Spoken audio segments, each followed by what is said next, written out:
Hey, what's going on? I wanted to make a video about what I think the medical purpose is for psilocybin mushrooms, and I'm going to try not to speculate too much, try not to get lost in the sauce, right? That's what's most fun about talking about psychedelics, is that really it kind of links onto everything. You know, it's thought, it's imagination, it's society, capitalism, communism. Like, it can all fit in there, especially with the past 100-year history of our, of Western civilization grappling with psychedelics and with hallucinogens. I'm going to try not to get lost in that conversation, though, because I think that the psilocybin mushroom has a medical purpose to it, right? So I'm just going to try and discuss that, because I feel like there's a lot of other conversations about the implications and the spiritual implications of the mushroom, but I don't really hear people talk about a possible medical benefit to it and how that benefit can be obtained, right? So I'm just going to try to talk about that specifically and just stay on that subject and not get lost in other asides, which are fun and interesting. So it makes this such an interesting topic. But I think it's best to just try to stay on the path discussing the things that I don't hear other people discuss, right? So my understanding of the mushroom and of the so-called or supposed medical benefit of the mushroom comes from essentially a Ben Jordan video, which is kind of a silly thing to say, but if you look at Ben Jordan neural feedback, he is the one who sort of brought to my attention this process by which you can create a neural feedback or a neural feedback system with an EEG reader and music, and it would train your brain to remain in a calm and meditative and centered state of mind, right? So an EEG is reading the brain waves, and at the very least, I don't know to what extent it is, reading your mind, but it seems like it can at the very least determine whether you are in a relaxed or a anxious mental state, right? And so sorry, I was getting distracted by something. So what Ben Jordan did was he created a program that would read the EEG readings, and through this synthesizer patch, which was a generative patch of music that was random and unpredictable, it would be very pleasant when he was in a good state of mind, and it would get dissonant and ugly when he was in a negative state of mind. Okay, or when his thoughts were wandering, when he was in an anxious state, right? So he sat down with the EEG meter, and he's thinking about, hey, I hope my cameras are functioning correctly. He's thinking about all the various things that are going on, right? When you got lights and cameras and microphones, and you got this whole reader on your head, you're in kind of an anxious state of mind. So the music's like, and then, but once he gets centered, then he's listening to the lovely music, and it's according to taste, right? This is the kind of music that he would imagine as lovely. He's the one that created it to taste. Man, that guy just could you merge any slower? Anyway, to taste, right? But he gets in a centered state of mind, and not only does the music reward him for that, but it creates a feedback loop to where you remain in that state of mind because you want to continue being rewarded for being in that state of mind with the lovely music. And if you start to wander, the ugly music serves as a deterrent. And what that does is that teaches your brain, this is where you want to be. This is where the music is lovely. This is where it's nice. And then you start getting it, and then the deterrent music makes your brain a lot more self-aware. The idea being that later on down the road, you won't need the music. You won't need the mind reader, the EEG. You won't need that. Because at that point, your brain is now self-aware. So if something occurs in your real life, your brain will be like, oh, I'm in the ugly state of mind. Let's get in the good state of mind so that we can be productive and proactive and calm, right? And studies have been done with this process, and they show Now, once those connections are made, once your brain becomes self-aware in this way, you could probably do this maybe 2 or 3 times over the course of a month. And after that, those pathways have now been created, right? And they're going to continue to be reinforced. Okay, so you don't have to do this all the time, because once the connections have been made, they're there, right? And so this leads to a couple of things that relate to mushrooms, but also are dangerous, right?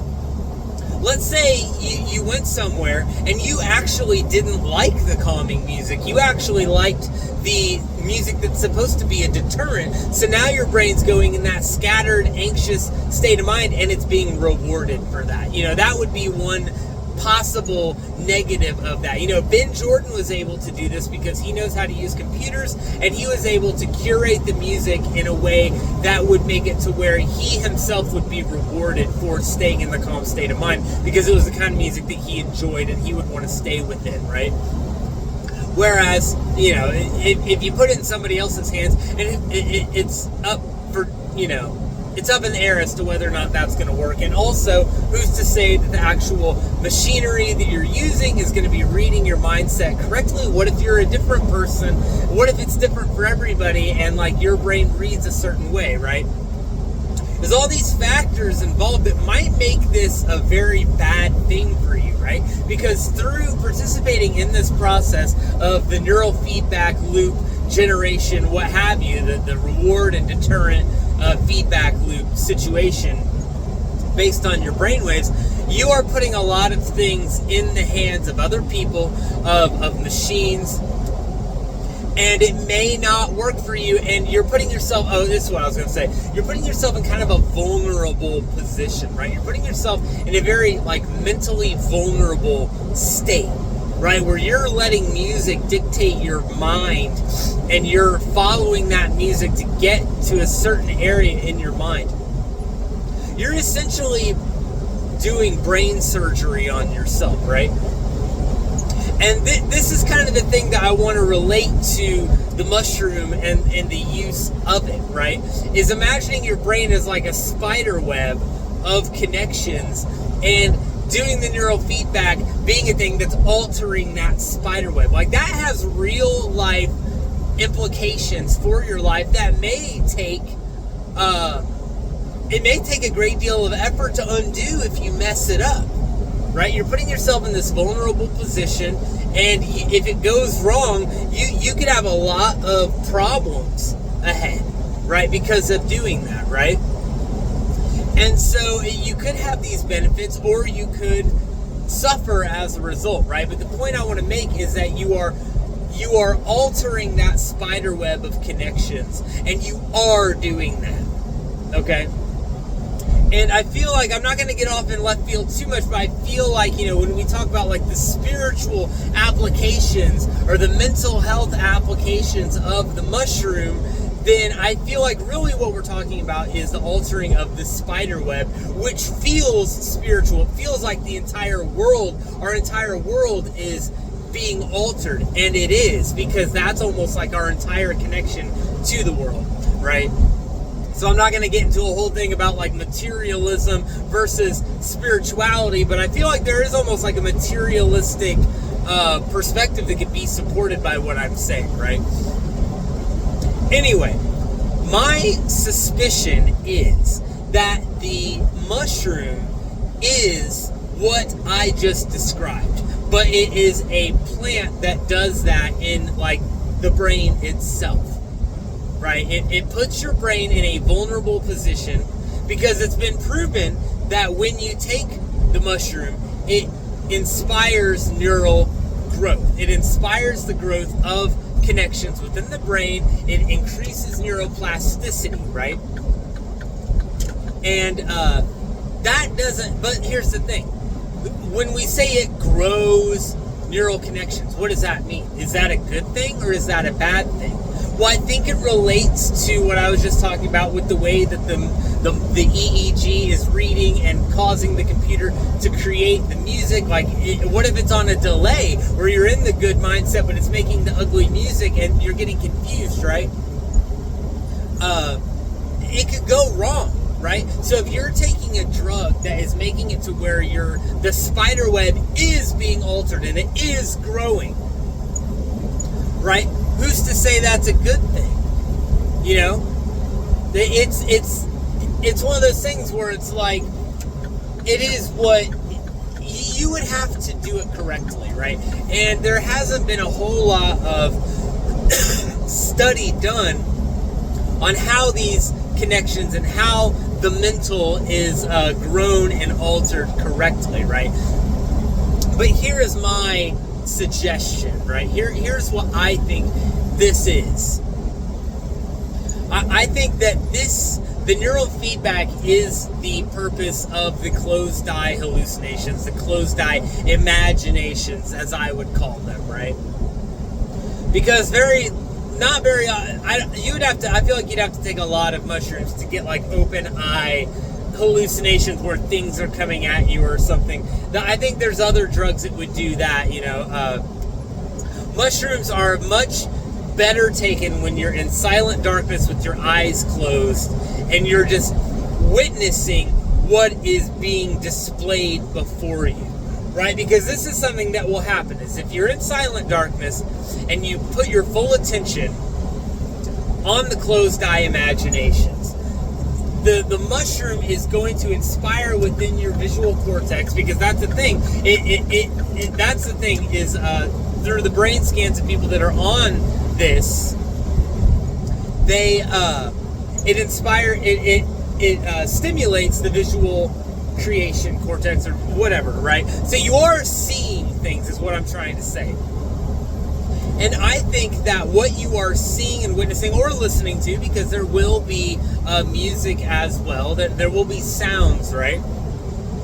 But if you remain calm and you remain attentive, then what is going to occur is things are going to be displayed before you, right? And these things that are displayed are they are the neural feedback that you're going to be receiving, and they're going to reflect the kind of mindset that you are in, right?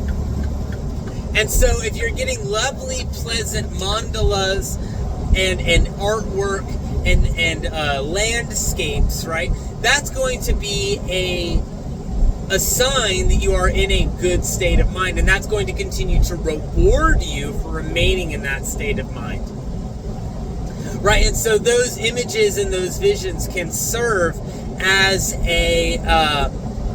an indicator of what kind of state of mind you're in, as well as the reward for remaining within it. Whereas if things begin to get chaotic and ugly and sinister, that is a demonstration to you that your mental state is wandering off into that state of mind that is not good. If you're starting to think about interpersonal conflicts and whatnot, if you're thinking, one time, a long time ago, when I was dabbling with these things, I remember things turned into a bloodbath gore show for just a couple of minutes, but I was like in it, and I'm like, okay, remain calm.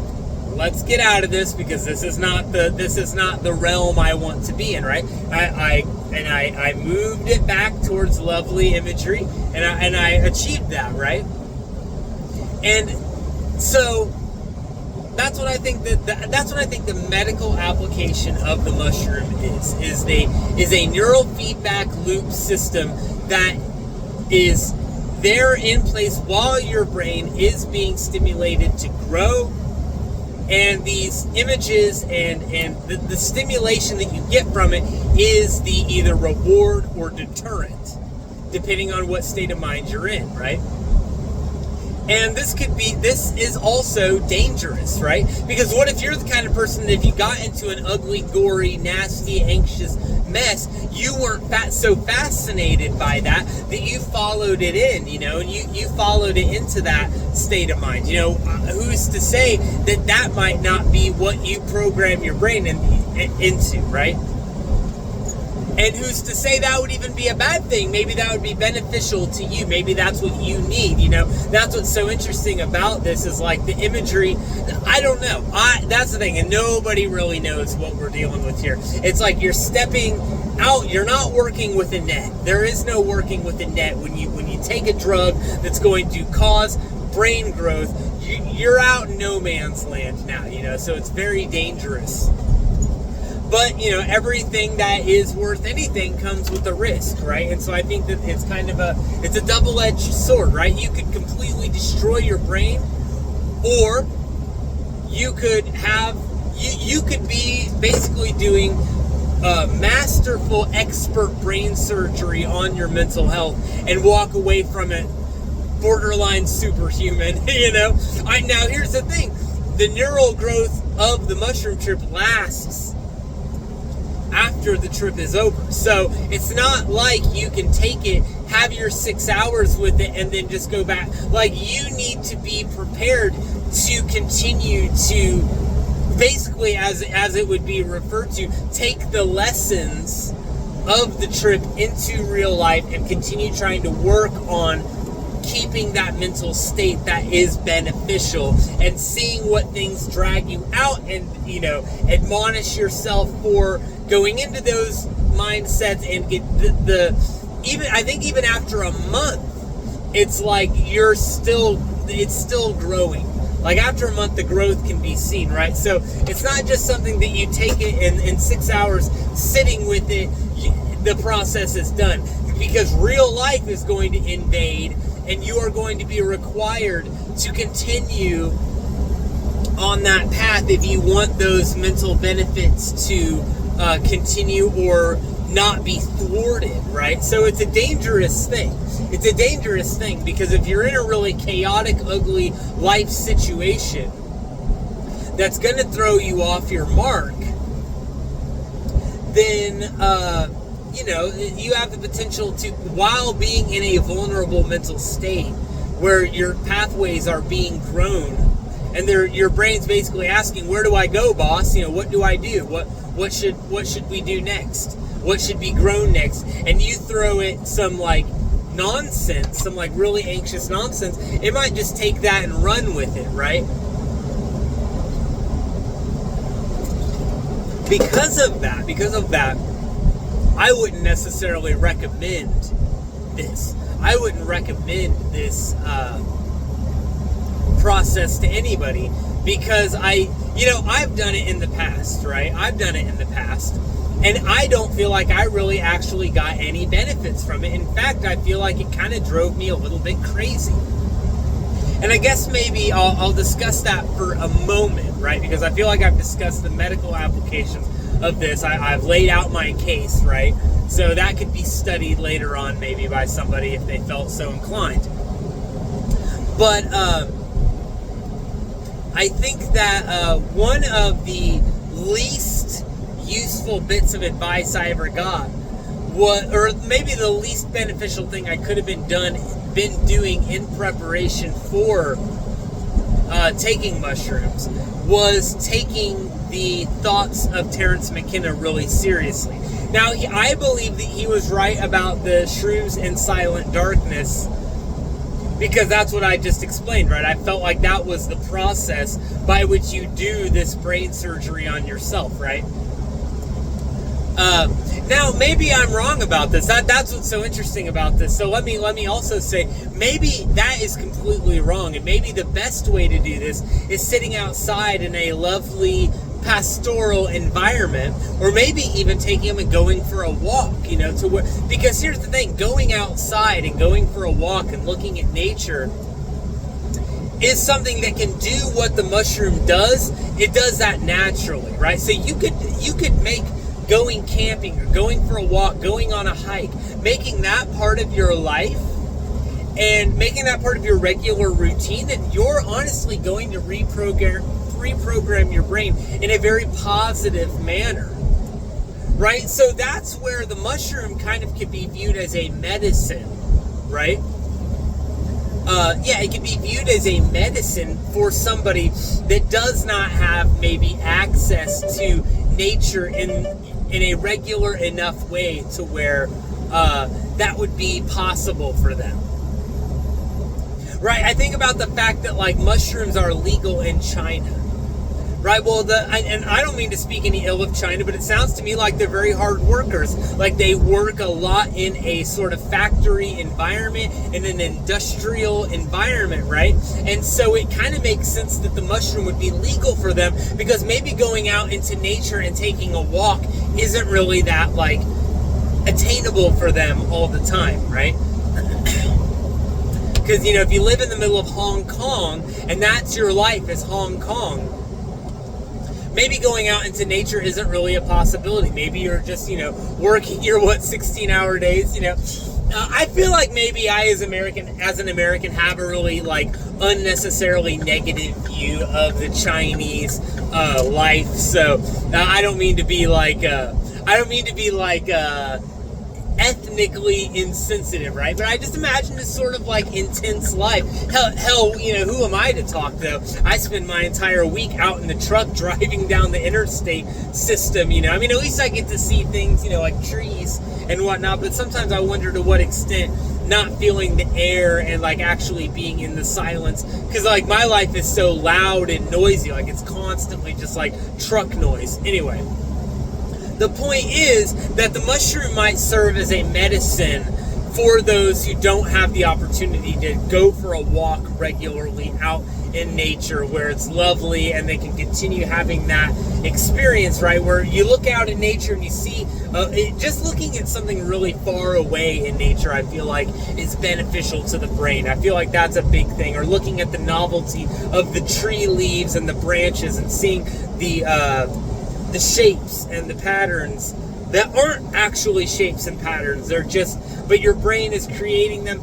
Anyway, I feel like that creates a positive neural feedback loop. So maybe Terence McKenna is insane and wrong, and maybe looking at the stuff behind the eyes in Silent Darkness is the opposite of what you want to do. There's no way of knowing. I'm just throwing out my sort of like almost like kind of a correction, or I guess I'm sort of like jumping off where Terrence left off with what I've already said, right?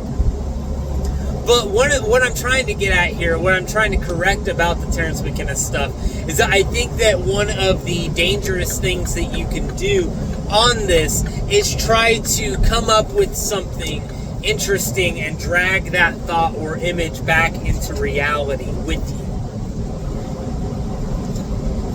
I feel like that can be damaging, right? And that may not make sense to anybody that doesn't know, hasn't been where I've been, or hasn't tried this, right?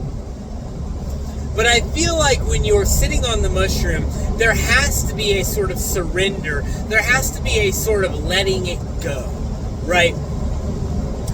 The best example I would think of would be going back to Ben Jordan. He's listening to this synthesizer that is creating what's called a generative patch. That means it's random, it's unpredictable, it's mathematic, and it's not going to repeat. Well, what if while he was listening to that music, he heard something that he really liked? As a musician with, you know, a lot of albums under his belt and a musical career and an audience of people that are waiting to hear what he has to come up with and what he plays, what if he was to hear that and be like, I've got to write that down? But the music has moved on, right? The music is trying to move on, but he's maybe here to da da da da da da da da da, and he's like, yo, that is good. He's a jazz pianist, right? So like he would hear that and be like, yo, that I could riff off that, you know, if that was repeating. So he keeps the EEG reader on, and the music is still going, and he's having to fight against that music that is playing. But he's trying to hold on. He's like, yo, that slaps. Let me get over here to my piano. But like in doing so, he has now exited that central good state of mind, right? I want you to follow me on this, right? Because I feel like I know what I'm talking about as far as how this goes, right? He's exited that nice state of mind. So now the music's going, you know, it's starting to get like ugly, right? And it's like becoming like knives in his ear. But he's holding on to and he's like, yo, I got to record this because I know I'm gonna forget it, right? It's gonna get lost, right? So goes over to his piano. Maybe he has to open up FL Studio or something. Open up the piano roll, and he's like waiting for Windows to load. And it's like the music is like, ah! And he's just like, no, it's fine. But all the while, right? Let's think about this. What is he doing? Oh, well, hold on. The music is ugly. The music is a deterrent, right? He's in a bad state of mind, is what's being demonstrated here, right? Or by the music, is that his mindset is not good. It's not what he's trying to get to. It's not what he's trying to train his brain to do, but he's in a sort of chaotic mindset because he's opening FL Studio, he's getting the sound right, and then he's connecting, and he's probably got the keyboard already connected, and then he's trying to find the notes to it. He has to press record notes, right? And the count off is like annoying. And he like da da da da da da da da. All the while the music is like really ugly and chaotic. And then he plays it back da da da da da, and he feels rewarded for that. He gets a dopamine rush for fighting against the negative mindset to get to the point where that riff is now recorded and it's tied down. Okay? So he's rewarded himself. He has created neural feedback that says that was good. Remain in that state of mind. Where the music is nasty, where that's not where he wants to be. And okay, I've already done that. Now he sits back in the chair and the music is nasty. And how long is it going to take for him to get out of that mindset back to the centered point? Right now he's probably killed about 15 minutes to an entire half hour of this process, where all the while his mind is in a very vulnerable state of growth, where it's a very make or break sort of situation, where whatever you're training it to do is where it's going to go. And this sort of speaks to the entire mindset that involves sharing things in general. Right? Being a sharer is something that I have really struggled with in my life. Is like having a thought, having a melody, having a poem, and wanting to share it and wanting to throw it out there. You know, being a musician is a really bad sickness for this, especially if you have a band. Maybe you have an audience, right? And you're like, okay, people are paying attention to hear everything I write is sort of almost ordained, you know. It's ready to go, and you become a sharer. And I think that by becoming a sharer, you are doing what I just described, where you're in a bad mental, but you're rewarding that bad mental because you just got something. But now you got something good from it that you think is good, but now you have to get back to that mindset. But you just rewarded the negative mindset. Do you understand what I'm saying? Like, you just rewarded the negative mindset that isn't where the good stuff you're trying to get to is coming from. So what would be better long term? Would it be better to do what I just described, or would it be better to let that go and remain in that positive, good mental state and just let the stuff go over you? Right, let it go. Hey, I just thought of a really epic image that I bet you I could probably get a lot of, accolades for. Heck, I could probably make my entire living as an artist based on this kind of image. I've got to figure out how to get it down. I got to hold on to this image, right? That would be crazy. Right? And what if you had your paints ready? You had the canvas ready and you sat down and you tried to manifest an image. Now you're squeezing your brain trying to get this image. Or let's say you wanted to write a poem and you got your pen to the paper. You're like, the least amount of effort is going to be expended to write. I've done this before, right? You sit there, the least amount of effort is going to be expended. So maybe I can remain in that mindset, but your brain knows that you're trying to write something down. And now it knows that you're only thinking so that you can write, so that you can share, instead of actually trying to have a relationship with your own brain and with your own thoughts. So you're just manipulating your own brain. You're just exploiting your brain. Do you know what I'm saying? Like, you're sitting there trying to exploit your brain for whatever it can create. Right?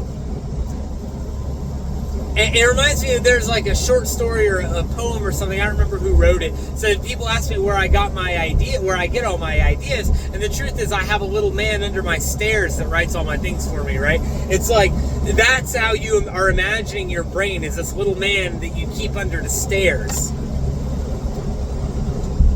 and you're exploiting him, and you have like it becomes where you're like pimping out your own brain for the ideas that it's capable of having.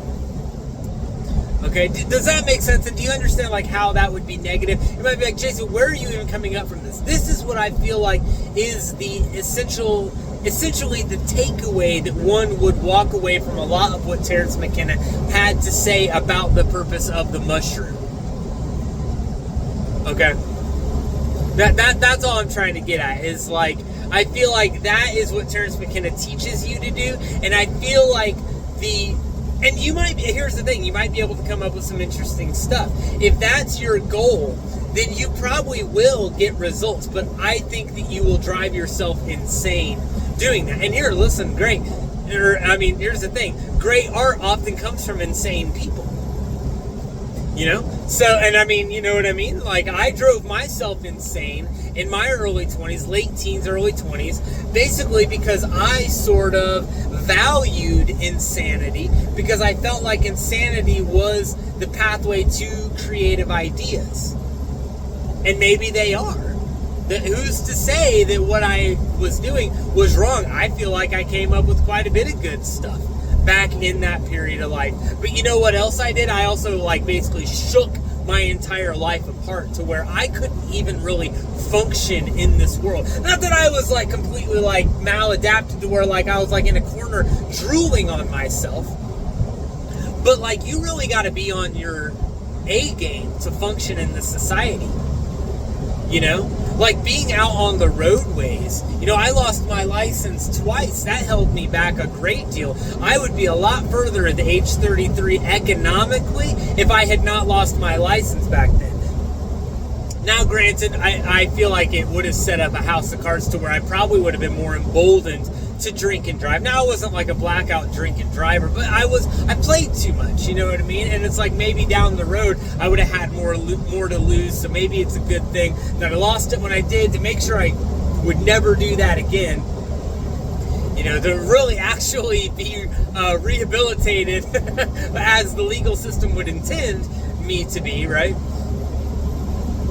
But what I'm saying is that, like, you really got to be on your game, and if you're like in la la land all the time, you may not be able to function.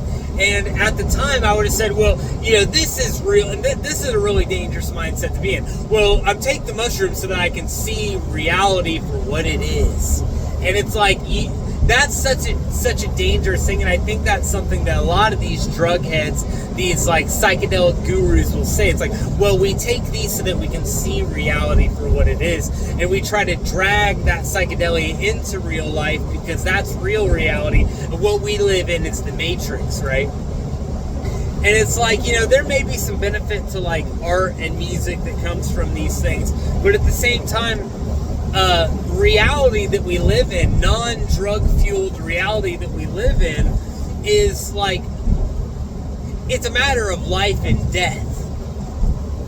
You know, it's a matter of life and death. Like, the food comes to the grocery store because a lot of people weren't on drugs and they were spending every day really like with their nose to the grindstone by the sweat of their brow. They toiled every day, and that's why we have the food that we have. That's why we have the electricity that we have, and what have you. You know, we have all these things because a lot of people suffered and toiled so that we could continue to have those things, right? And if you want to be like, well, that's all bullshit meant to drag us away from actual reality, and you really hold on to that, then you're going to end up homeless, begging for money on the street, while the functional people that make things happen are going to maybe take pity on you.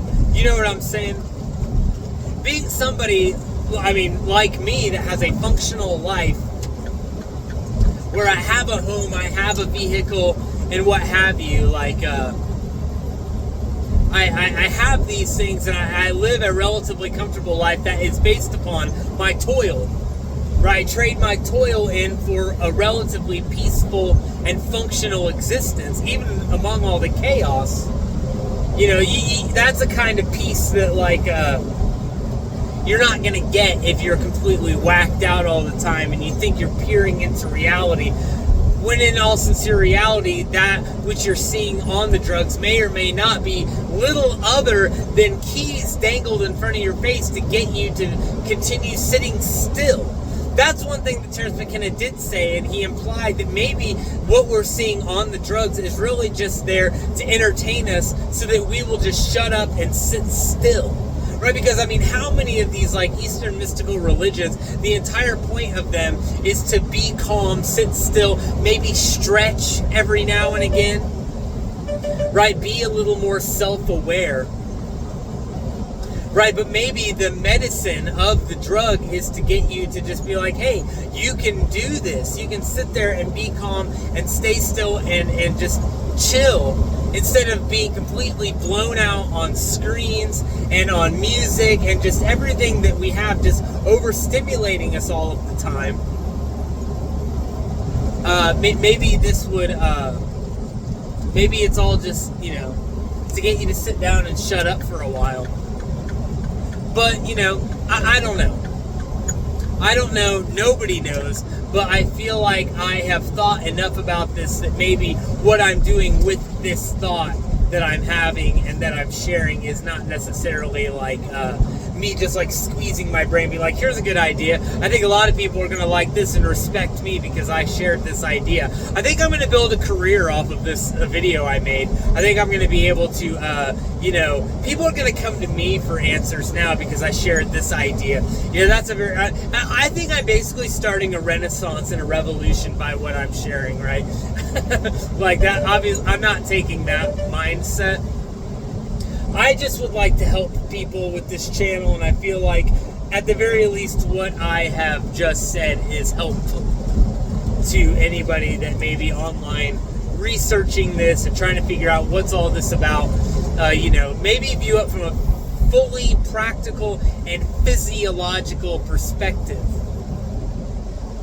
Instead of being like, hey, I think we're like talking to aliens when we're on it. Aliens are trying to communicate with us, and if you take these mushrooms, you'll be able to communicate with the aliens, and then they will impart to you all these like profound truths about reality. It's like, yeah, Terrence, that's a really good idea. Get a bunch of normie Americans to take psychedelics and imagine themselves to be in communication with aliens from beyond our solar system, and have them ready to receive whatever those aliens say as truths, as truths that nobody knows, right? And then they're going to walk away from this trip with these new truths that they have, and they're going to share those truths. Like, oh, well, actually, I can relate. Well, actually, the $1 bill, that's depicting reality. Okay, and the pyramid, that's always there. The all-seeing eye is the sun, right? And you, in the beams of the sun, you are in the pyramid. You are in the pyramid on the back of the dollar bill, and we are there all of the time. And the fractals that you see, those like the etchings of the dollar bill, that is the pattern of the reality all around us, man. You know, so like we are all within the dollar bill at all time, and that is that if you look at it, and that is what the landscape actually is. We just can't see it, man. Like, does that sound like a productive state of mind to be in all the time? Does that sound like something productive? Oh, I took these thoughts, now I'm going to share them. I'm going to start an artistic and revolutionary way of thinking. Like, no. Whereas you probably should just sit there and enjoy the thoughts. And be like, by sitting there and being calm, I enjoyed the thoughts, and I was able to keep myself in a centered, calm, productive state of mind. And I'm going to try to keep that productive, calm state of mind in my life following this. Right? I'm going to see if I can continue to remain in that. And when I feel myself out of there, I'm going to be like, oh, no, I'm not where I need to be. I'm not centered where I need to be. And that, as a result, I'm not going to be able to handle challenges and conflicts as productively as I probably could otherwise. Do you know what I'm saying? So, I feel like that is like the medical application of the mushroom. So that's what I have to say. I wish I could have said it in fewer words and in less time, but that's that's sort of the entirety of my perspective on this thing that people seem to be interested in modern times. And like I said, there's a lot of goofy information out there that probably isn't going to be beneficial to you long term. So maybe take it from somebody who has been driven crazy by a lot of this information and has had to crawl out of it and look at it and be like, listen, this thing probably does have an actual beneficial application to it. I just probably wasn't using it correctly. It's like with opiates. Listen, opium has a medical benefit, but the medical benefit probably is not to escape from your reality and escape from the problems of your life. You know what I'm saying? Like, well, I was mistreated as a child, so I'm going to take this medicine and just, black out for a few hours in perfect nirvana. You know what I'm saying? Like, that is probably not the intended purpose of it. So, I guess in closing, what I would also say is that this I feel like what I'm saying and the application of the mushroom in a medical setting, it kind of requires a little bit of maturity, right? And calmness. Whereas I think it was so new to people and it was so fun to turn people on to the fact that this drug would make you see things. I think it was kind of hard to be mature about this in the 60s and what have you, It was a lot of fun and people were having a lot of fun. So, hey, youngsters, I know you're having fun. I used to have fun myself. There's something you should know. And just me pointing to Burning Man. Stuff like that. That's a load of crap. Just pointing at the orgy den at Burning Man. That's a load of crap.